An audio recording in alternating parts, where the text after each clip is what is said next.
Hi, thank you so much. Thank you so much for having me at the conference today. It is indeed it's indeed an honor for us to be present at this conference. So, for those of you who do not know me, I'm Sai. I'm the co-founder and CEO of Mobile Premier League. Uh, MPL, or in short, MPL. MPL started in 2018. It's only been a 2-year-old journey for us, and these 2 years have been quite crazy, to be honest. Right, and we started in India in 2018 as a competitive gaming platform where users could come compete in tournaments of massive sizes in multiple different games. And these tournaments, when people won them, people could earn money, right? And we, in the last 2 years, have seen over 50 different games published on the platform. We have over 6 different categories of games, everything from casual to mid-core to AAA. In fact, now we have a bunch of AAA games also on the platform. And on an average, people spend about 40 plus minutes on the platform. And till date, we've done close to 7 billion plus games, right? And we started off as a platform that was based out of India, but today we are also available in Indonesia, and hopefully in the next 1 year you'll see us go to a whole bunch of other countries as well, right? So in the last 2 years, what we've seen in competitive mobile gaming, or for that matter, mobile esports, has honestly been breathtaking, right? And we believe that we are in a totally new new era, right? And this era is quite nuts, right? In to plainly be put in this way, right? We've never actually seen something like this happen before. I think what you're seeing in the presentation, or what you're seeing in this slide, is this esport event that happened in Jakarta, I think last year, right? And in this esport event, there were about 30,000 people who were watching this event live. And the two players that you see are competing in a very, very simple game. I mean, this is a very, very simple casual game that they're competing in. And there were about 30,000 odd people actually watching, right? And the beauty of this event was that everybody who registered for this tournament, every single player who wanted to compete in this tournament, actually registered from the MPL app, right? So we had over 60,000 people who registered for this tournament from the MPL app. And the finals of this tournament, of course, happened at this event, which is called Piala President. And this event happened in Jakarta. I think what you're going to see in the next 3 to 4 years is more of this happening, right? You will see that players and gamers from across the world can actually compete in large-scale digital tournaments. And we're going to talk about that a little more in the course of this presentation. We, in the last 2 years, have hosted tournaments like this at massive scale, practically every single day, to be honest. In fact, the largest tournament we've hosted till now is a chess tournament in India, where we've had about close to 300,000 participants participate in the tournament. I mean, just think about it, 300,000 players, right? There is no way you can actually accommodate 300,000, gamers competing in a tournament if it were to be the real world, right? You would probably fill up 3 or 4 stadiums, but even then you'd run out of space to accommodate that many players.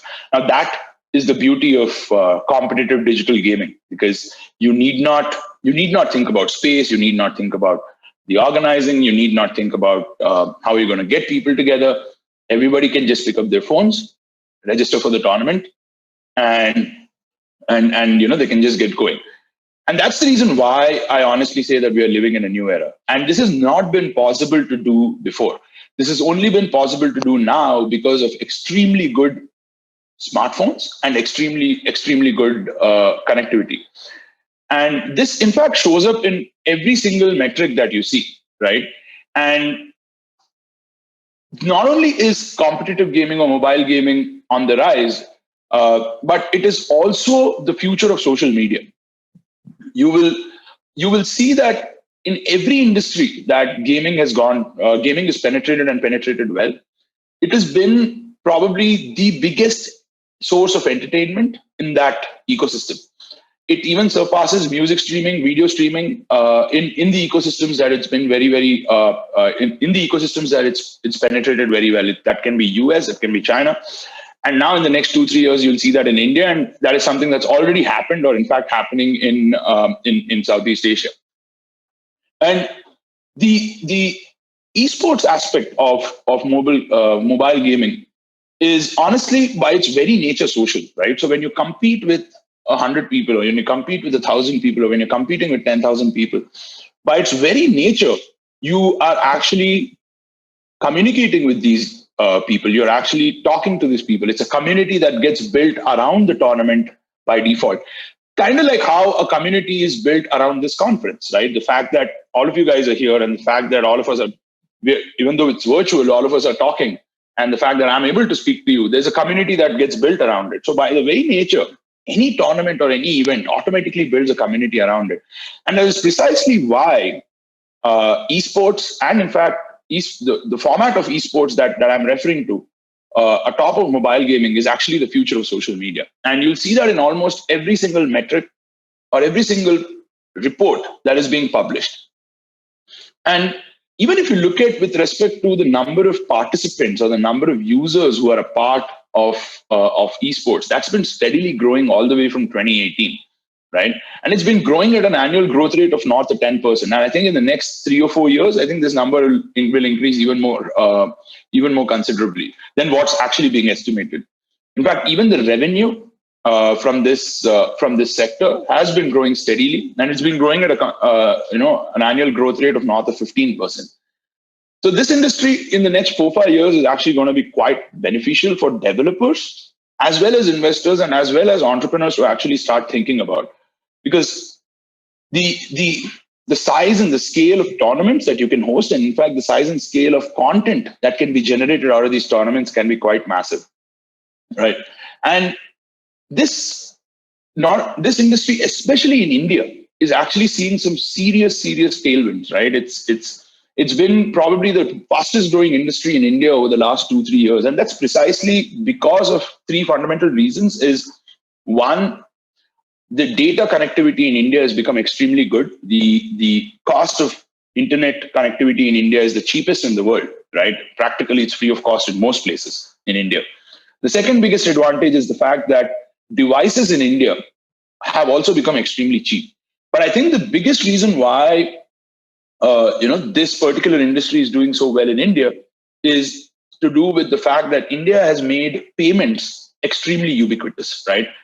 The Indian payment infrastructure, which is UPI, has made it so convenient for customers to pay even small amounts of money via digital transactions that more and more customers are actually adapting to digital products.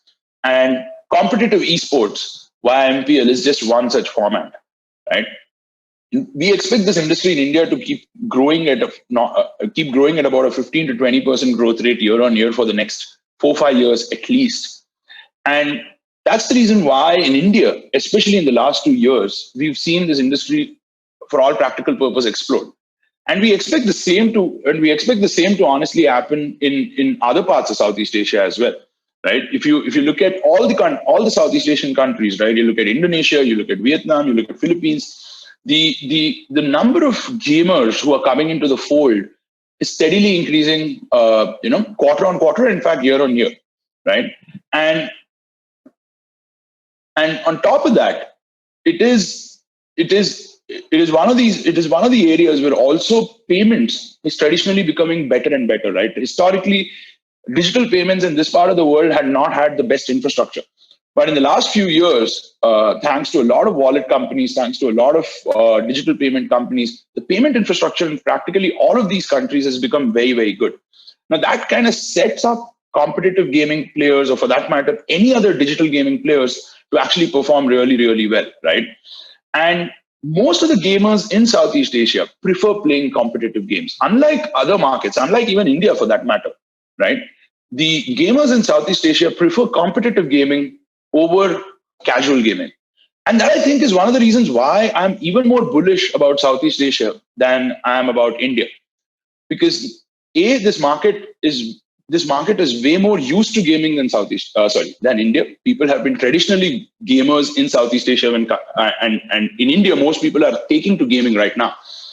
And on top of that, players here are way more susceptible to playing competitive gaming than say players or gamers in India, and which is the reason why I believe competitive esports in Southeast Asia will actually see a far better growth than what you'd see in India in the next few years, right? And we think that this phenomenon, which is happening in India, which is happening in Southeast Asia with competitive gaming, is not just limited to this part of the world, right? We believe that, at some point in the next 2-3 years, you will start seeing platforms that actually enable digital tournaments to happen across this entire region. That means you can start seeing players who will probably host a tournament where players from India or gamers from India are actually competing with gamers from Indonesia or competing with gamers from Vietnam and a whole bunch of other countries, right? And this will eventually get to a point where there will be some platform, right? And hopefully that platform is MPL for our sake. But there will be some platform that will enable competitive gaming tournaments digitally across the world. That means a gamer from America can compete with a gamer from Russia, can compete with a gamer from India, can compete with a gamer from Brazil, and so on and so forth, right? You're talking about platforms hosting digital tournaments where about 1 million participants from across the globe can compete in tournaments where the prize money on these tournaments might be north of $1 million, $2 million every single day, probably every single hour, right? And that is the future of competitive esport. That is the future of competitive mobile gaming also, for that matter. And that, in all honesty, is what we at MPL are trying to build. We are trying to build a competitive global platform where users from across the world can compete in these tournaments and can be recognized for their ability to play these games well, right? And we've done that in India, and our goal now is to take this to the world. The other thing about MPL is that we also enable developers to publish on the platform and provide provide them with all the aspects of the competitive esports value chain. So once a developer publishes on the platform, the developer can just sit back and relax, because there is no need for the developer to worry about CAC. Once the developer is published on the platform, it's our headache to get customers. It's our headache to ensure that those customers are engaged with the developers game. And whenever these customers compete in any of the formats, the developers automatically earn money. And whenever content is created from these games on any of these esports events, even then the developers get a share of the spoils, right? And this particular format that's been running on MPL over the last 2 years is something that millions and millions of users already like. And one of the reasons why they like is the fact that it is so simple. Users come, they compete in these tournaments to win. As simple as that. It's a very simple user proposition. And in fact, some of the developers now on the MPL platform earn as much money as they would probably earn from some of the other larger app stores out there. And this is only in India, which has traditionally been a region where game developers actually don't see that higher monetization when compared to other parts of the world like Southeast Asia, or for that matter, America. In a region like India, developers are publishing on MPL their games and have seen incredible amount of monetization. And the best part about this monetization is that it does not cannibalize with any of your existing methods of monetization. So you can publish a game on the app stores and make money out of advertising. We make money out of in-game purchases and so on and so forth. But you can also publish your game on MPL and get millions and millions of customers to actually compete in large-scale tournaments, and you can also make money from that particular monetization method. And that adds as an additional layer of monetization, and that's a significant amount of monetization. In fact, like I told you before, some of the developers in India make as much money as probably they'd make from Play Store or an App Store from MPL, and we'd love to actually talk to you guys more about this.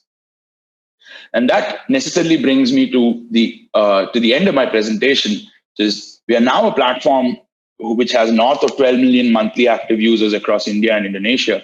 We do over 200 million or close to 200 million cash transactions per month, and we operate across multiple different categories. And we would love to have all the developers from all parts of the world to consider MPL, and we'd love to publish you on our platform. Thank you so much for having me today.